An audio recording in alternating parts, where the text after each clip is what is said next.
یہ مجھے کوئی بتا دیں، میں برطانیہ میں پتہ نہیں کتنے 20-30 سال گزارے ہیں، کوئی سوچ سکتا ہے وہاں کی اس طرح کی چیز ہو؟ کوئی سوچ سکتا ہے کہ برطانیہ کے پرائم منسٹر کی باہر پراپرٹیز پڑی ہوں، اور اگر پڑی ہوں تو وہ ایک دن بھی آفس میں رہ سکتا ہے جب تک جواب نہ دے؟ کوئی سوچ سکتا ہے کہ ملک کے باہر پرائم منسٹر آئے باہر بھاگ جائے جب اس کا احتساب ہو، واپس آ کے پھر اوپر بیٹھ جائے، کیسز معاف ہو جائے، اور پھر جب اس کو پھر پکڑنے لگے پھر باہر بھاگ جائے اور قوم کے فیصلے باہر سے کرے؟ یہ ساری قوم ذرا سوچے اس کے اوپر کہ اس کا کوئی مہذب معاشرے کے اندر اس طرح کی مثال نہیں ہے۔ اور پھر ہم کہتے ہیں کہ جی آرمی چیف کے میرے اوپر بھی ایک دو الزام لگائیں، جی اس کا ہم نے متنازع کر دیا، اس کا آرمی چیف کا۔ میں نے تو کبھی متنازع نہیں کیا، میں تو کہتا ہوں جو میرٹ کے اوپر آرمی چیف ہے اس کو بنانا چاہیے، مجھے تو کوئی اپنا آرمی چیف نہیں چاہیے، پھر سے نہ مجھے اپنا کوئی جج چاہیے، نہ مجھے کوئی اپنا آئی جی چاہیے، نہ مجھے اپنا کوئی نیب کا ہیڈ چاہیے، مجھے تو بہترین میرٹ کے اوپر لوگ چاہیے، ان کو چاہیے، ہر آدمی ان کا اپنا ہونا چاہیے۔ اب پنڈی اسلام آباد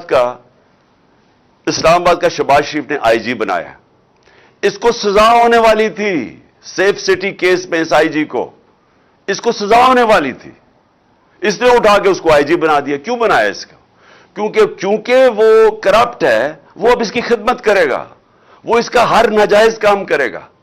اس لیے اس طرح ملک تباہ ہوتے ہیں کہ اداروں کے اوپر لوگوں کو اس لیے نہیں لے کے آتے کہ وہ میرٹ پہ اور ملک کا فائدہ ہوگا اور ادارے کو مضبوط کرے گا، ان کو اس لیے لے کے آتے ہیں کہ یہ ان کے غلط کام کریں گے، اور یہی انہوں نے کروایا آج تک۔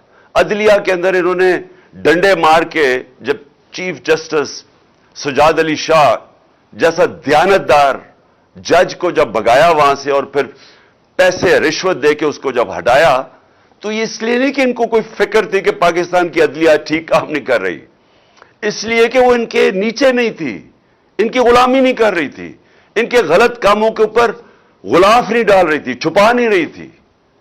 تو جب جن لوگوں کی پوری تاریخ ہی یہ ہو تو وہ لوگ پاکستان کے آرمی چیف کا فیصلہ کریں گے لندن میں بیٹھ کے؟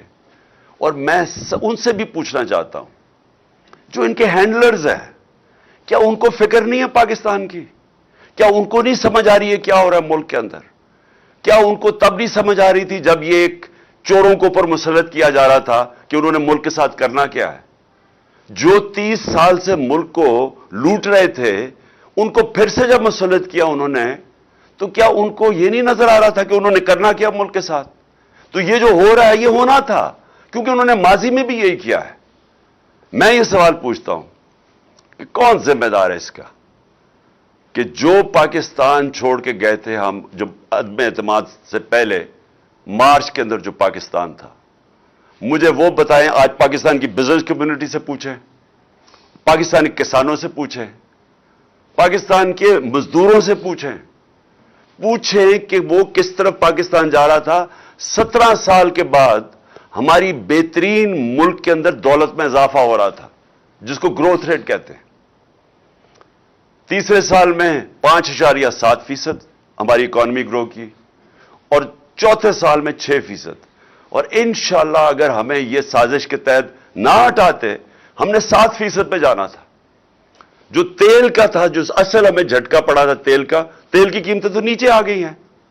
تو ہم نے جو اپنے لوگوں کو مہنگے ڈیزل اور پیٹرول سے بچایا تھا سبسیڈائز کر کے، وہ ہم یہی سوچ رہے تھے کہ ہم روس سے سستا تیل لیں گے، اور دوسری چیز ہم اور چیزوں سے پیسہ نکال کے، یعنی اور اپنی ڈیولپمنٹ فنڈ سے پیسہ عوام کو سبسیڈائز کریں گے تاکہ بوجھ نہ پڑے عوام پہ، تاکہ مہنگائی نہ ہم روک کے رکھیں۔ انہوں نے آتے ساتھ ہی پہلے تو انہوں نے مہنگائی آسمانوں پہ چلی گئی، ہماری 15 سے 16 تک گئی ہے ہماری مہنگائی ہمارے دور میں، اور انہوں نے شور مچایا ہوا تھا۔ یا 27% ہے آج مہنگائی، 50 سال کے بعد سب سے زیادہ مہنگائی ہے آج پاکستان میں۔ اور انہوں نے ان کی وجہ سے، کیونکہ یہ اکانومی نہیں ہینڈل کر سکے، آج روپیہ ان کے دور میں تقریباً 39 روپیہ گرا ہے، 49 روپیہ ڈالر مہنگا ہوا ہے۔ ان کے دور کے اندر آج پٹرول ڈیزل کی قیمتیں کدھر ہیں؟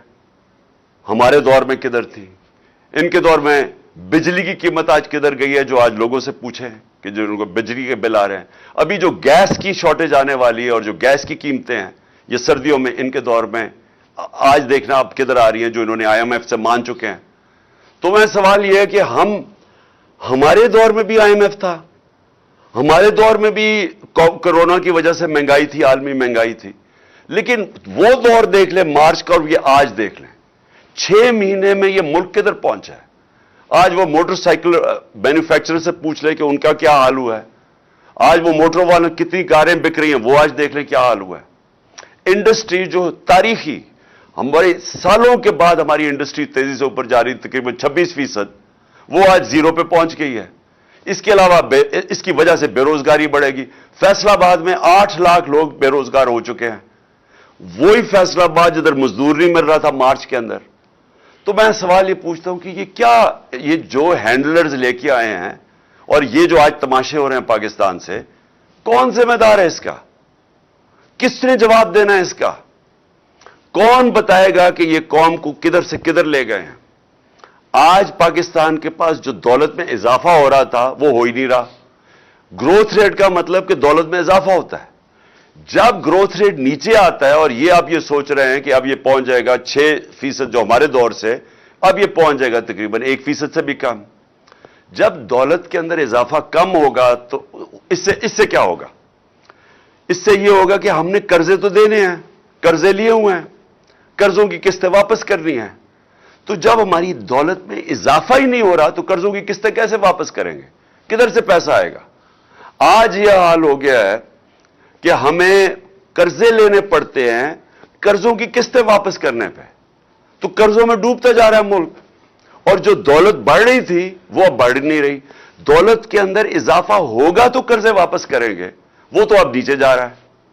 ہماری ٹیکس کلیکشن نیچے جا رہی ہے، ہماری ایکسپورٹس نیچے جا رہی ہیں، جو بیرون ملک پاکستانی ریمیٹنسز بھیجتے تھے وہ نیچے جا رہی ہیں.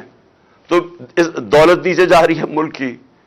تو یہ کس نے، کون ذمہ دار ہے اس کا کہ ان چوروں کو ہمارے اوپر مسلط کیا؟ یہ قوم سوال پوچھے گی. تاریخ یہ چیز نوٹ کر رہی ہے کہ یہ جو ہوا ہے اس ملک کے ساتھ، کون کون لوگ ذمہ دار ہیں اس کے. اور یہ جو سمجھتے ہیں کہ لوگوں کے منہ بند کر کے، لوگوں کے صحافیوں کو جو ارشد شریف سے کیا ہے، جو اس وقت قوم شوق میں ہے کہ جو ارشد شریف سے کیا گیا ہے، قوم سوال پوچھ رہی ہے کہ کیا یہ طریقہ ملک کو چلانے کا کہ پہلے ان چوروں کو لے کے آؤ، اس کے بعد لوگوں کو کہو ہضم کرو یہ، کیونکہ ہم نے فیصلہ کر لیا اب یہ آپ کے اوپر بیٹھیں گے، اور جب قوم نہیں مانے تو ان کو مارو، صحافی نہیں مارے تو ان کو ڈنڈے مارو، ان کو تشدد کرو، ان کو باہر بھجوا دو، اور یہ جو قتل کروا دو جو ارشد شریف سے کیا ہے. پھر اعظم سواتی جیسے لوگ جو اس سے کیا انہوں نے، کہ اس نے کوئی تنقید کر دی، وہ کون سی اس نے اتنی بڑی قیامت تھی کہ اس کو ننگا کر کے بچوں کے سامنے پہلے مارو، پھر ننگا کر کے تشدد کرو، اور پھر جو ویڈیو دی ہے. یعنی اس سے تو کوئی ساری آج قوم دنگ ہے کہ کوئی اتنا بھی نیچے گر سکتا ہے کہ کسی کو بلیک میل کرنے کے لیے آپ میاں بیوی کی ویڈیو ڈال دیں. یہاں ہم گر گئے ہیں صرف اس لیے کہ آپ چاہتے ہیں ہم ان چوروں کو تسلیم کر لیں. اور اس لیے میں آج سارے پاکستانیوں کو کہنا چاہتا ہوں کہ دیکھیں، یہ ایک فیصلہ کن وقت ہے ہماری تاریخ کا. آپ نے سب نے شرکت کر رہی ہے. یہ عمران خان کی تحریک نہیں ہے، یہ آپ کی تحریک ہے. اور یہاں ہمارا نوجوان، میں نوجوانوں، 68% پاکستان کی قوم 28 سال کی عمر سے کم ہے.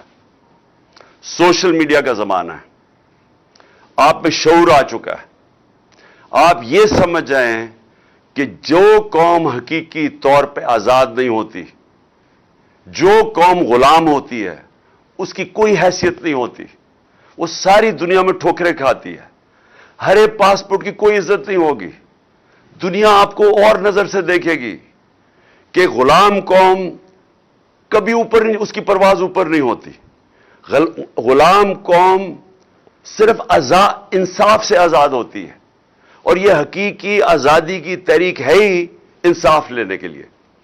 جب تک ہمارے حقوق نہیں ملتے، انصاف ہمیں نہیں ملتا, ہماری عدلیہ ہمارے حقوق کی حفاظت نہیں کرتی طاقتور سے, جب تک طاقتور قانون میں نہیں آتا, قانون کے نیچے نہیں آتا, جب تک اس ملک کی جو پوٹینشل ہے, جو اللہ نے اس ملک میں صلاحیتیں دی ہیں, جو اثاثے دیے ہوئے ہیں اس ملک کو, جو نعمتیں بخشی ہیں, وہ صرف تب اوپر آئیں گی جب اس ملک میں انصاف ہوگا, قوم آزاد ہوگی.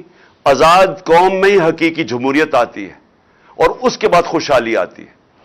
کسی کو باہر جانے کی ضرورت نہیں پڑے گی اس ملک سے. اللہ نے سب کچھ دیا اس ملک کو, لیکن اس کے لیے سب کو جدوجہد کرنی پڑے گی. کیونکہ میں بار بار کہتا ہوں, آزادی پلیٹ میں رکھ کے کوئی نہیں دیتا.